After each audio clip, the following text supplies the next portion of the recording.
I'm gonna be reacting to Try Not to Cry, and it's right here. You see, Rip, my best friend Oscar. I miss you so much. We're going to watch it. Try not to cry.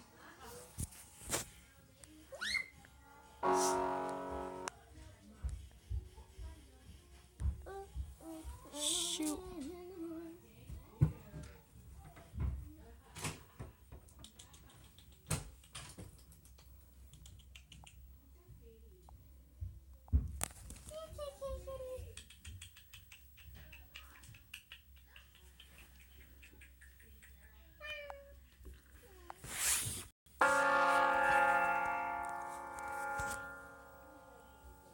Morty's starting to get tears.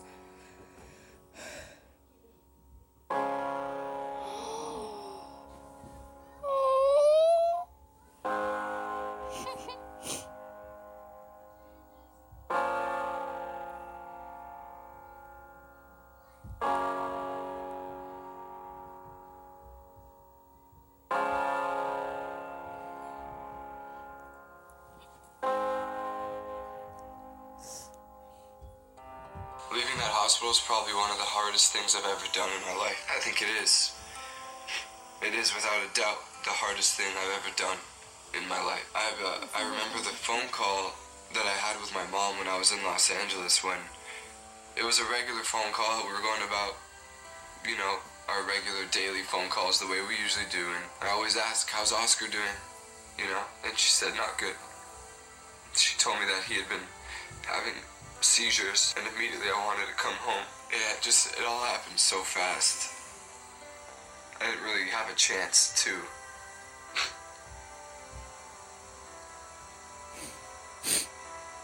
I didn't really get a chance to say bye.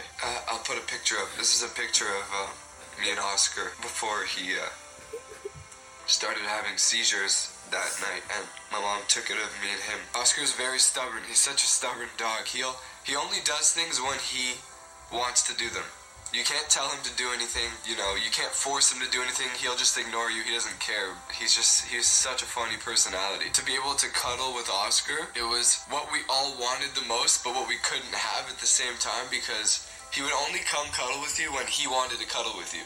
And when he did want to cuddle with you, it was the best feeling ever. So it was one of those things that we're like, all right, if he ever comes to cuddle with us, we're going to embrace it, but we're not going to force it on him, because, the more we force it on him, he's like, all right, get off me. He's like a dude, you know what I mean? He's just like a typical, teenage boy, just like not wanting their family to be all over them, but, at the same time, they come around when they feel like they need that love. So this picture is that night, and he came to cuddle with me when I was sleeping. It's just so weird, because when he comes to cuddle with you, it's kind of like he just, he'll come and put his head on you, or come just sit really close beside you.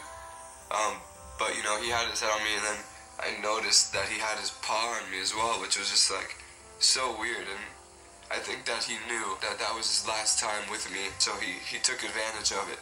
But, after that, my mom showed me the picture, and I was laughing so hard, and I went to the kitchen to turn my computer on, and then it was just all hell broke loose. Oscar started having, his little seizures, and this time they were bad, and we didn't know what to do, and we rushed him to the vet.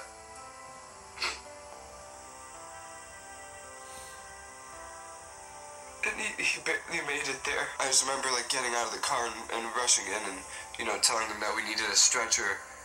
He was not doing good, and the vets ran out with me, and they saw him, and they just immediately picked him up and grabbed him from the car and ran inside with him. And I just remember seeing his face, and he was gasping for air. It was his last moment. And that's when I knew that we were going to be saying goodbye that night. My parents had been in and out of the vet with him a lot in the past few months. He passed on his own, and I'm happy for that. I'm happy that he went when he wanted to go, and that's just so like him. He was always in charge of everything, didn't want to do anything he didn't want to do, and he was probably like, hey, you know what? I'm tired. I've been going through all this.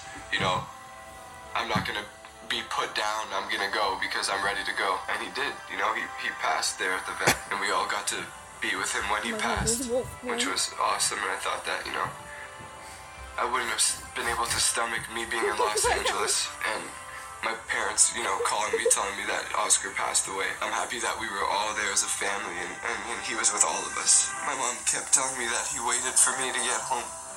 She told me that she was telling him like every day, like, Christian's coming home soon, Christian's coming home soon. You know, so I feel like he knew that I was coming home, and he waited for me to get here.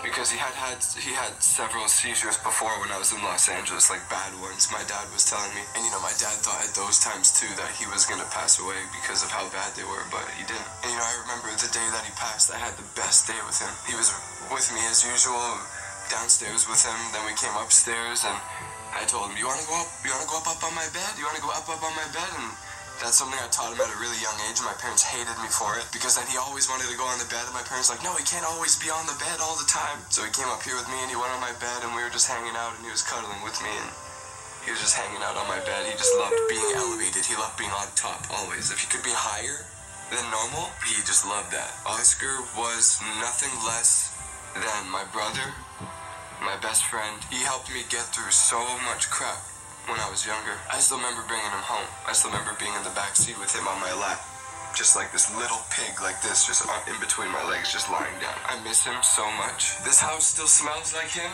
so you know when I'm walking around, I smell him. And his bowls are still downstairs. I just feel like he's gonna be inside my door, at my door, and you know. I wanted to share this moment with you guys that I had the other night when I was in my brother's room. I was on his bed, and this is the night that he had passed. Okay, so that's all I'm gonna do for today. Okay, I did cry. I cried my eyes out. This isn't Sarah or you. I think I cried my eyes so hard. Well, that's all I got for today, and goodbye.